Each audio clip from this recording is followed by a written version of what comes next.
Capítulo 2. El llamamiento de Atreyu. Bien o mal, las deliberaciones que afectaban al porvenir de toda fantasía se celebraban normalmente en el gran salón del trono de la Torre de Marfil, que se encontraba en el interior del verdadero recinto del palacio, solo unas plantas más abajo que el pabellón de la Magnolia. Ahora, el salón amplio y redondo estaba lleno de una confusión de voces apagadas. Los 499 mejores médicos del reino de fantasía estaban allí reunidos, susurrando o cuchicheando entre sí, en grupos pequeños o grandes. Cada uno de ellos había visitado a la emperatriz infantil, unos hacía tiempo, otros recientemente, y cada uno había intentado ayudarla con su ciencia, pero ninguno lo había logrado. Ninguno conocía su enfermedad ni las causas, ninguno sabía cómo curarla. Y el número 500, el más famoso de todos los médicos de fantasía, de quien se decía que no había hierba medicinal, hechizo ni secreto de la naturaleza que no conociera, llevaba ya horas con la enferma, y todos esperaban con impaciencia el resultado de su visita. Ahora bien, una reunión así no debe imaginarse naturalmente como un congreso de médicos humanos. Desde luego en fantasía había muchos seres que, en su aspecto general, o en su aspecto exterior mejor dicho, eran más o menos parecidos a los seres humanos, pero había por lo menos otros tantos que parecían animales o criaturas de especies totalmente distintas. Si variada era la multitud de mensajeros que bullía afuera, igualmente diversa era la concurrencia del salón. Había médicos enanos con barba blanca y joroba, médicas hadas con túnicas relucientes de un azul plateado y estrellas centellantes en el cabello. Había genios acuáticos de vientres abultados y membranas natatorias en pies y manos. Para ellos se habían instalado expresamente baños de asiento.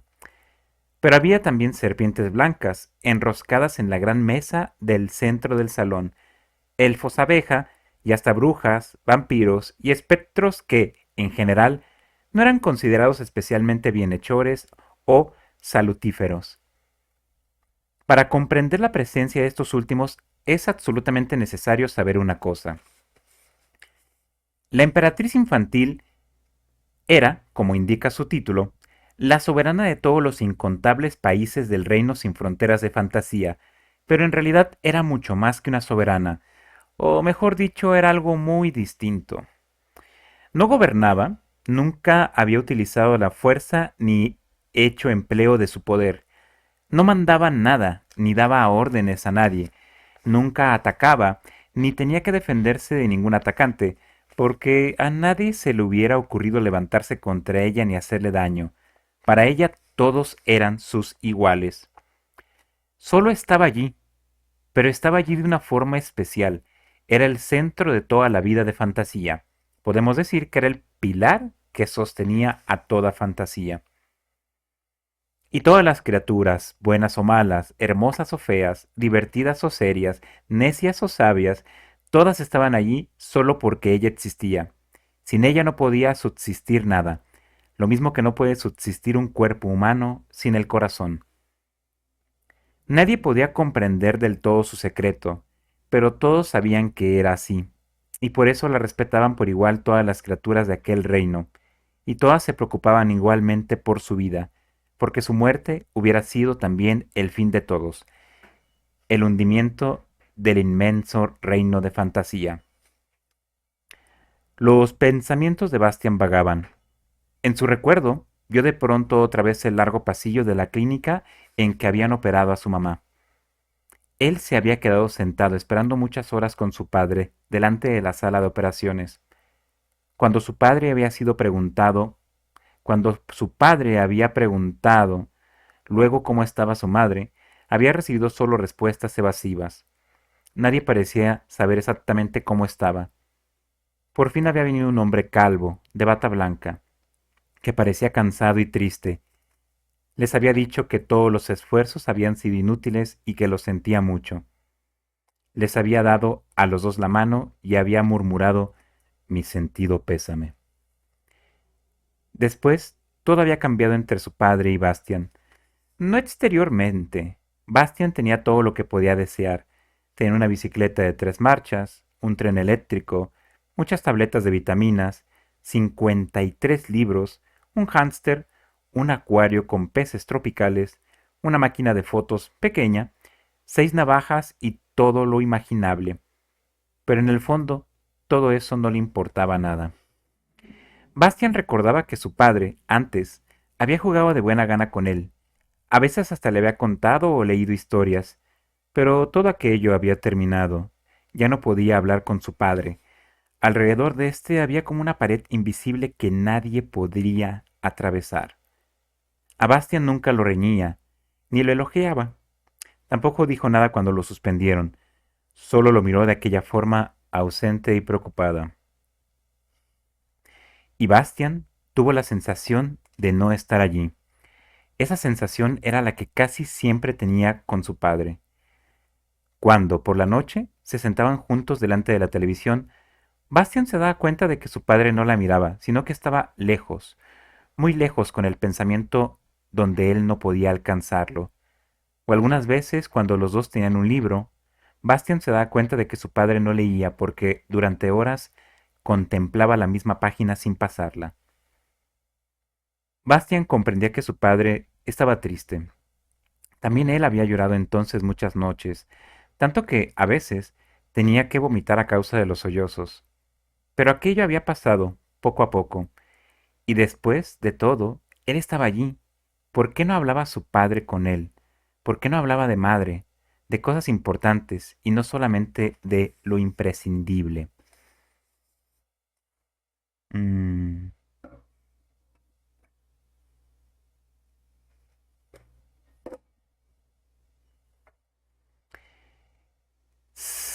Si se supiera al menos, dijo un espíritu de fuego largo y delgado, en qué consiste su enfermedad.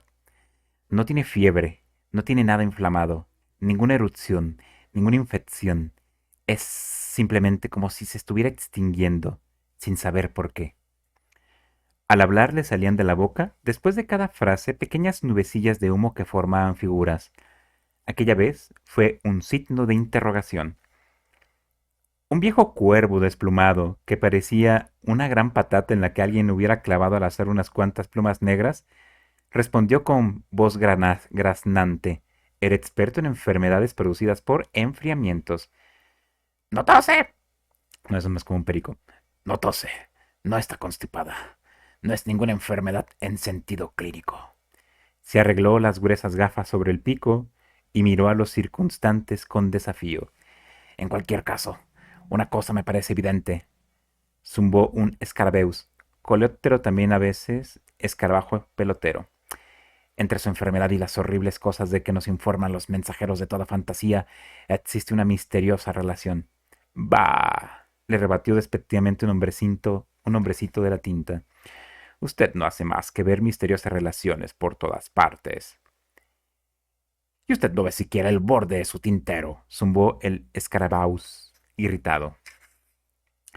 Queridos colegas, se quejó un espectro demacrado envuelto en una larga bata blanca, no empecemos con disputas personales improcedentes, y sobre todo, bajen la voz. Esas y otras conversaciones se oían por todas partes en el gran salón del trono. Quizá pueda parecer extraño que seres tan distintos pudieran comprenderse entre sí, pero en fantasía casi todos los seres, incluidos los animales, conocían por lo menos dos idiomas. En primer lugar, el idioma propio, que solo hablaban con los de su especie y no entendía ningún profano. Y en segundo lugar, uno general, llamado fantasio clásico o gran lenguaje, técnicamente el latín de ese mundo. Todos lo dominaban, aunque algunos lo utilizasen de una forma un tanto peculiar. De pronto se hizo el silencio en la sala y todos los ojos se dirigieron hacia la gran puerta batiente que se estaba abriendo. Entró Chiron. Bueno, es Cairón. Chiron. Chiron. El famoso y legendario maestro del arte médico. Era lo que, en épocas más antiguas, se llamaba un centauro. Tenía figura humana hasta las caderas y el resto de su cuerpo era de caballo. Sin embargo, Chiron era uno de los llamados centauros negros. Había venido de una región muy remota, situada lejos, muy lejos, al sur. Por eso su parte humana tenía el color del ébano y solo su pelo y su barba eran blancos y rizados. Su cuerpo de caballo, en cambio, era listado como el de una cebra. Llevaba un extraño sombrero de juncos trenzados. En torno a su cuello colgaba de una cadena un gran amuleto de oro, en el que podían verse dos serpientes, una clara y otra oscura, que se mordían mutuamente la cola, formando un óvalo. Bastian se interrumpió sorprendido. Cerró el libro, no sin poner previsoramente un dedo entre sus páginas, y miró otra vez con más atención la cubierta. Allí estaban las dos serpientes que se mordían las colas formando un óvalo. ¿Qué podía significar aquel extraño signo? Mientras no fuera el signo amarillo. Todo el mundo sabía en fantasía lo que significaba aquel medallón. Era el signo que llevaba quien estaba al servicio de la emperatriz infantil y podía actuar en su nombre, como si ella estuviese presente. Quería decir que su portador tenía poderes secretos, aunque nadie sabía exactamente cuáles eran dichos poderes. Su nombre, en cambio, lo conocían todos. Era el Aurín. Sin embargo, no se atrevían a pronunciar ese nombre a la ligera, y lo conocían también como la alhaja, o el pentáculo, o simplemente el esplendor. Así pues, el libro llevaba el signo de la emperatriz infantil. Un murmullo recorrió la sala, y se oyeron algunas exclamaciones de asombro. Hacía tiempo que no se confiaba a nadie la alhaja. Chiron golpeó el suelo con los cascos unas cuantas veces, hasta que la agitación cesó, y entonces dijo con una voz profunda: Amigos, no os asombréis demasiado. Solo llevaré a Urim por corto tiempo. Soy únicamente su portador. Pronto entregaré el esplendor a alguien más digno que yo. Un silencio en el que nadie respiraba se había extendido por la sala. No intentaré suavizar nuestra derrota con bellas palabras, siguió diciendo Chiron. Todos estamos perplejos ante la enfermedad de la emperatriz. Solo sabemos que la destrucción de Fantasía ha venido al mismo tiempo que esa enfermedad. No sabemos más. Ni siquiera si el arte médico puede salvarla. Pero es posible, y confío en no ofender a nadie si hablo francamente. Es posible que nosotros, los que estamos aquí reunidos, no reunamos todos los conocimientos ni toda la sabiduría.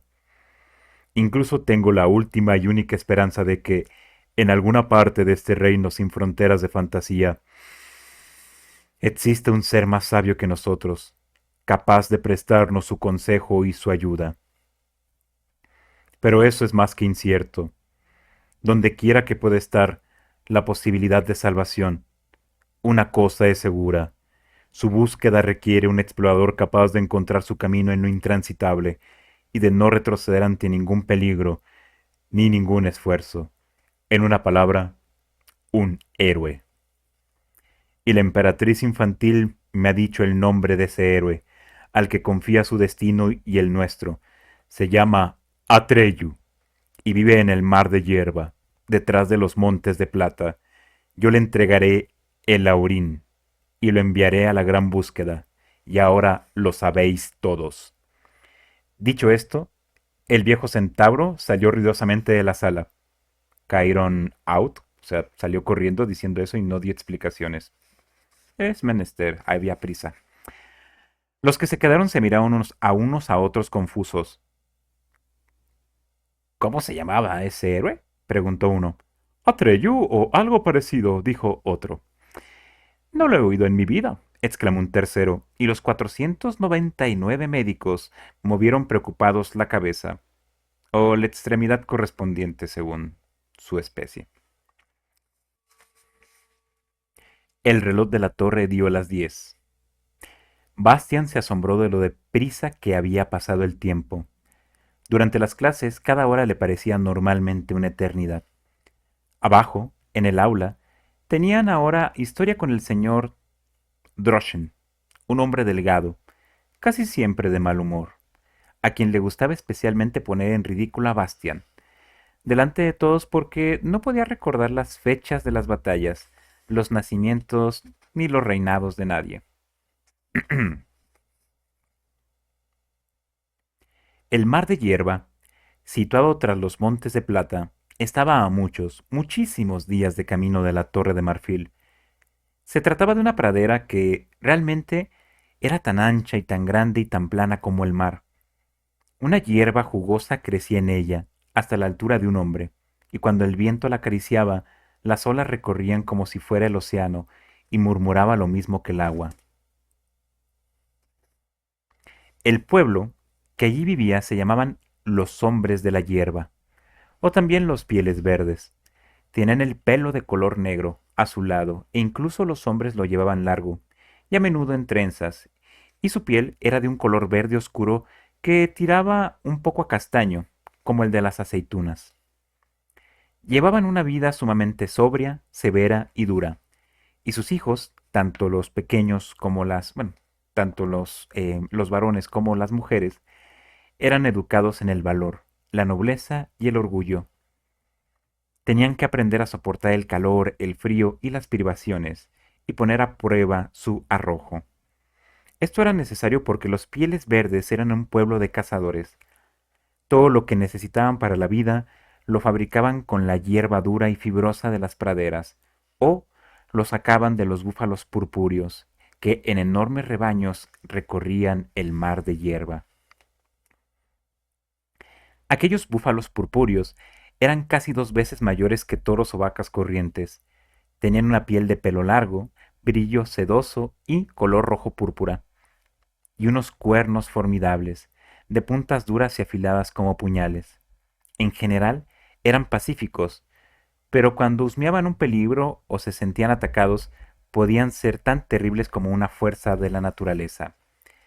Nadie se hubiera atrevido a cazar a aquellos animales, salvo los pieles verdes, que además lo hacían solo con arcos y flechas.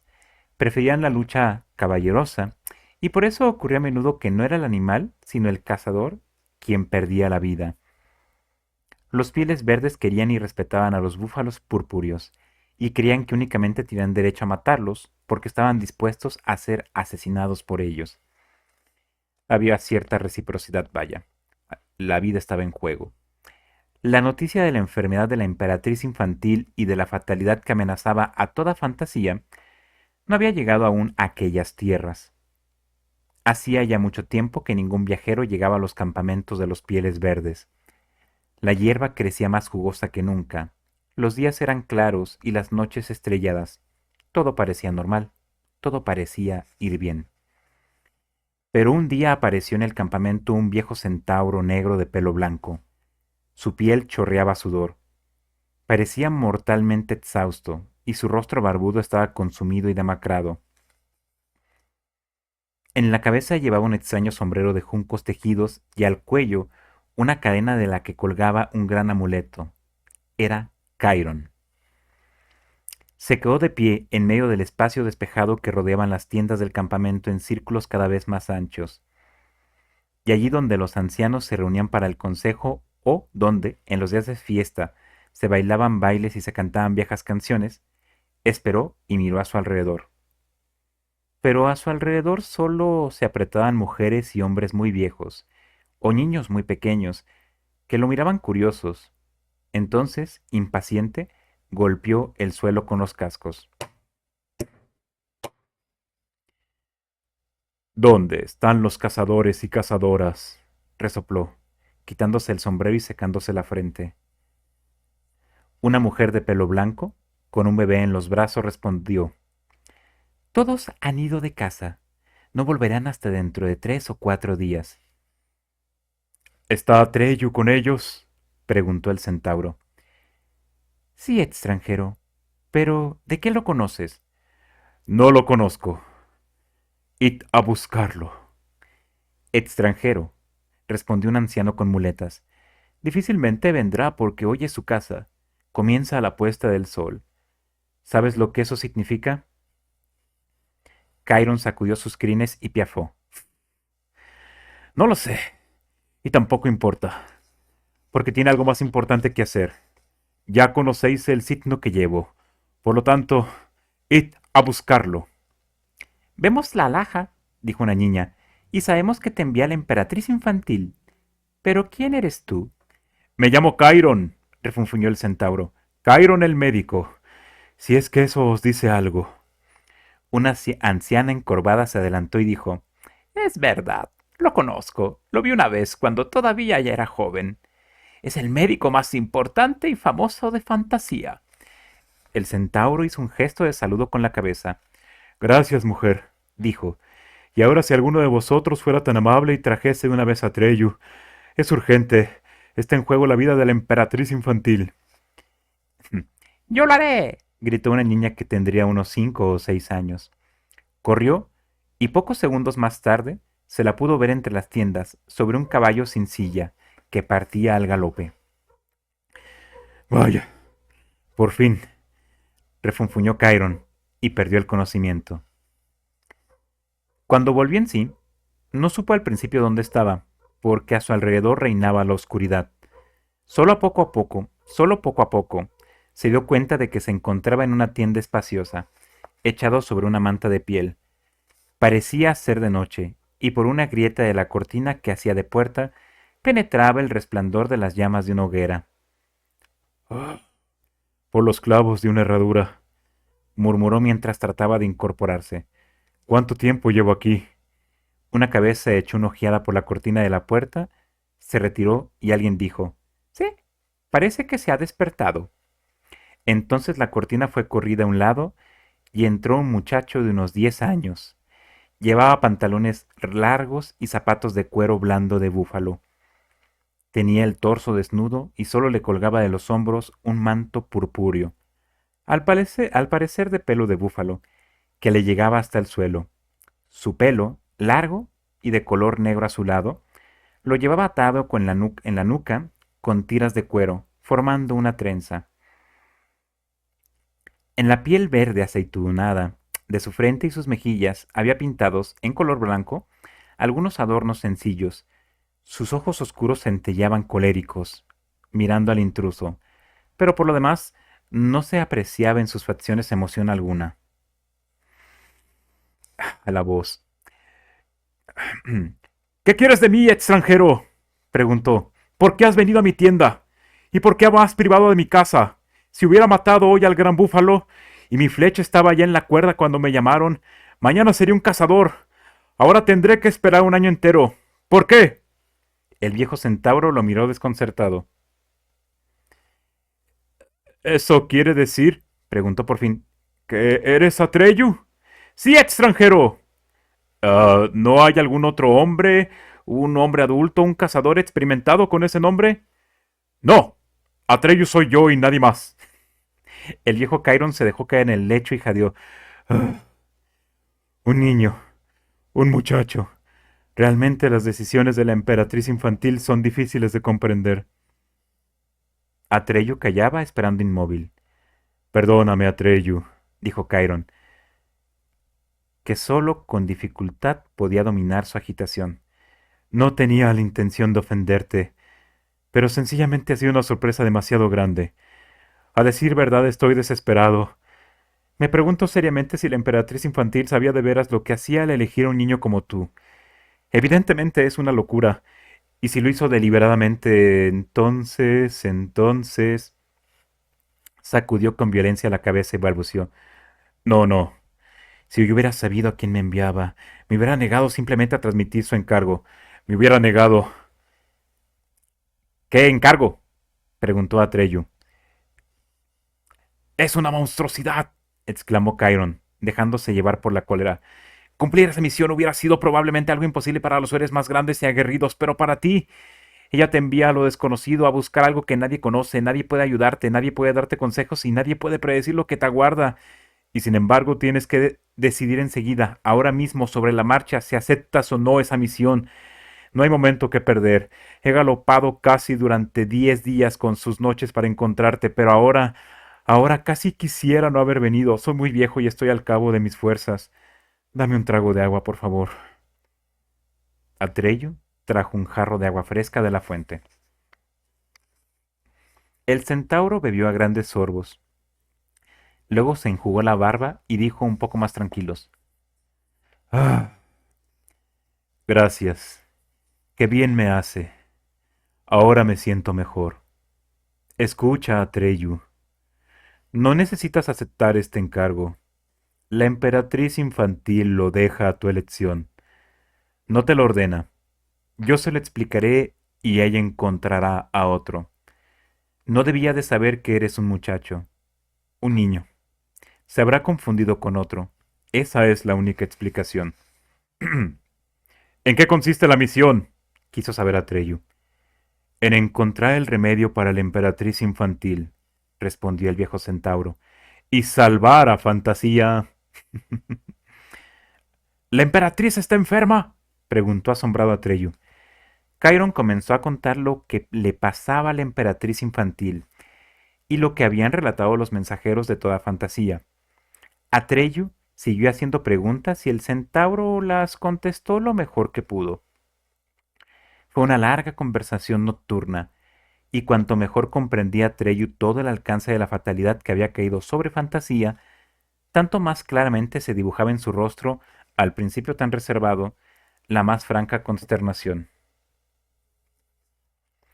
Y yo, murmuró finalmente con labios pálidos, que no sabía nada de esto. Chiron miró al muchacho por debajo de sus espesas y blancas cejas, de una forma seria y preocupada. Ahora ya sabes cómo están las cosas, y quizás comprendas por qué perdí la serenidad y el aliento al verte. Y sin embargo, la emperatriz infantil pronunció tu nombre. Ve y busca a Atreyu, dijo. Pongo en él toda mi confianza, dijo. Pregúntale si quiere emprender la gran búsqueda por mí y por Fantasía, dijo. No sé por qué te eligió a ti. Quizás solo un muchacho como tú pueda realizar esa tarea imposible. No lo sé, y no puedo aconsejarte. Atreyu se quedó sentado con la cabeza baja y en silencio. Comprendía que se le presentaba una prueba que era mucho más importante que su caza. Hasta para los mayores cazadores y los mejores exploradores hubiera sido difícil de superar, pero para él resultaba excesiva. ¿Qué? Le preguntó en voz baja el centauro. No. ¿Qué? Le preguntó en voz baja el centauro. ¿Quieres hacerlo? Atreyu levantó la cabeza y lo miró de frente. ¡Quiero!, dijo con firmeza. Chiron asintió despacio, y luego se quitó del cuello la cadena con el amuleto de oro y se la puso a Atreyu. Que Aurín te dé el gran poder, dijo solemnemente. Pero no lo utilices, porque tampoco la emperatriz infantil usa nunca de su propio poder. Aurín te protegerá y te guiará, pero tú no deberás intervenir, porque tu propia opinión no cuenta a partir de ahora. Por eso debes ir sin armas. Debes dejar que ocurra lo que tenga que ocurrir. Todo debe ser igual para ti, el bien o el mal, belleza y fealdad, necedad o sabiduría, lo mismo que es igual para la emperatriz infantil. Solo debes buscar y preguntar, pero nunca juzgar por ti mismo. No lo olvides jamás. Atreyu. Aurín, repitió Atreyu con respeto. Me haré digno de llevar la alhaja. ¿Cuándo debo partir? Ahora mismo, respondió Chiron. Nadie sabe cuánto durará tu gran búsqueda. Es posible que cada hora importe. Despídete de tus padres y de tus hermanos. No tengo, replicó Atreyu. Mis padres fueron muertos por un búfalo, poco después de venir yo al mundo. ¿Y quién te crió? Todas las mujeres y todos los hombres juntos. Por eso me llamaron Atreyu, que quiere decir, en palabras del gran lenguaje, hijo de todos. Nadie podía comprender mejor que Bastian lo que eso significaba. Aunque su padre viviera aún, y aunque Atreyu no tuviera padre ni madre, sin embargo, Atreyu había sido educado por todos los hombres y mujeres juntos, y era el hijo de todos, mientras que él, Bastian, en el fondo no tenía a nadie, era un hijo de nadie. A pesar de todo, Bastian se alegraba de que, de esa forma, tuviera algo en común con Atreyu, que por lo demás no se parecía en nada a él, por desgracia, ni en su arrojo y decisión, ni en su aspecto físico. Y sin embargo, también él, Bastian, había emprendido una gran búsqueda, que no sabía a dónde lo conduciría ni cómo terminaría. Entonces, dijo el viejo centauro, es mejor que te vayas sin despedirte. Yo me quedaré y se los explicaré todo. El rostro de Atreyu se volvió aún más tenso y duro. ¿Por dónde he de empezar? Por todas partes y por ninguna, respondió Chiron. A partir de ahora estás solo. A partir de ahora estás solo. Y nadie puede aconsejarte. Y así será hasta el fin de la gran búsqueda. Acabe como acabe. Atreyu asintió. Adiós, Chiron. Adiós, Atreyu. Y que la fuerza y mucha suerte. El muchacho se volvió e iba a salir ya de la tienda cuando el centauro lo llamó otra vez. Mientras estaban frente a frente, el viejo le puso ambas manos sobre los hombros, lo miró con una sonrisa respetuosa en los ojos y dijo despacio: Creo que empiezo a comprender por qué te eligió la emperatriz infantil, Atreyu. El muchacho bajó un poco la cabeza y luego salió con rapidez. Fuera, delante de la tienda, estaba Artax, su caballo. Era moteado y pequeño como un caballo salvaje. Tenía las patas fuertes y cortas, y sin embargo, era el corcel más rápido y resistente a la redonda. Todavía llevaba silla y bridas, tal como lo había traído Atreyu de la casa. ¡Artax! Le susurró dándole palmadas. Tenemos que marcharnos, tenemos que irnos lejos, muy lejos, y nadie sabe si volveremos. El caballito movió la cabeza y resopló suavemente. Está bien, señor, respondió. ¿Y qué pasará con tu casa? Vamos a una casa mucho más importante, contestó Atreyu subiendo una silla. Un momento, señor, resopló el caballito. ¿Te has olvidado de las armas? ¿Vas a salir sin arco y sin flechas? Sí, Artax, respondió Atreyu, porque llevo el esplendor. Y debo ir sin armas. Ah, exclamó el caballito. ¿Y a dónde vamos? A donde tú quieras, Artax, contestó Atreyu. A partir de ahora estamos en la gran búsqueda.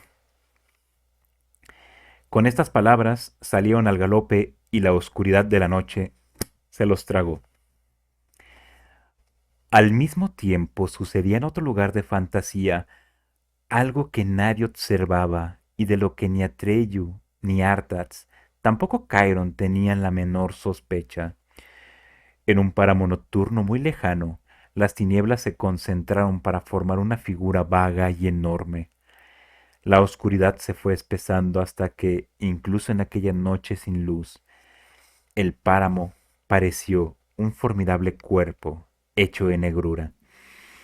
Sus contornos no eran todavía precisos, pero aquel paisaje se conformaba y se sostenía sobre cuatro zarpas, y los ojos de su poderosa cabeza peluda ardían con un fuego verde. Levantó el hocico en el aire y husmeó, y así estuvo largo tiempo. Luego de pronto parecía haber encontrado el olor que buscaba, porque un profundo gruñido de triunfo salió de su garganta. Comenzó a correr, a saltos grandes y silenciosos. Aquella criatura de las sombras atravesaba velozmente la noche sin estrellas.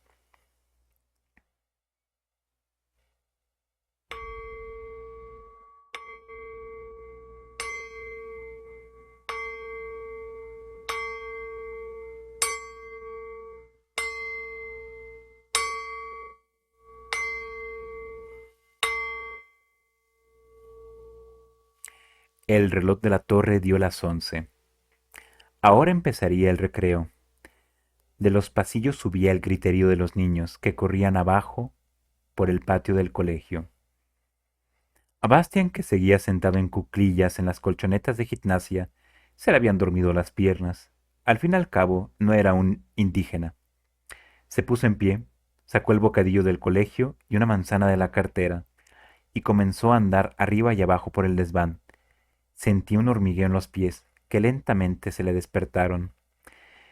Entonces se subió al potro de gimnasia y se sentó sobre él a horcajadas. Se imaginó que él era Atreyu, galopando en la noche sobre Artax. Se inclinó sobre el cuello de su caballito. ¡Alá! Gritó. ¡Galopa, Artax! ¡Alá! ¡Alá! Luego se asustó Era una imprudencia muy grande gritar tanto, y si alguien lo había escuchado, esperó un rato, escuchando, pero solo llegó hasta él el griterío de muchas voces en el patio del colegio. Un poco avergonzado se bajó otra vez del potro. Realmente se estaba comportando como un niño pequeño. Desenvolvió el bocadillo y frotó la manzana contra su pantalón. Sin embargo, antes de morderla, se detuvo un segundo. No, se dijo a sí mismo en voz alta. Tengo que administrar cuidadosamente mis provisiones. ¿Quién sabe para cuánto tiempo tendrán que bastarme?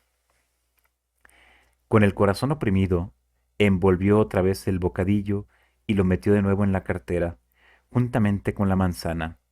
Luego se dejó caer suspirando en las colchonetas y tomó otra vez el libro.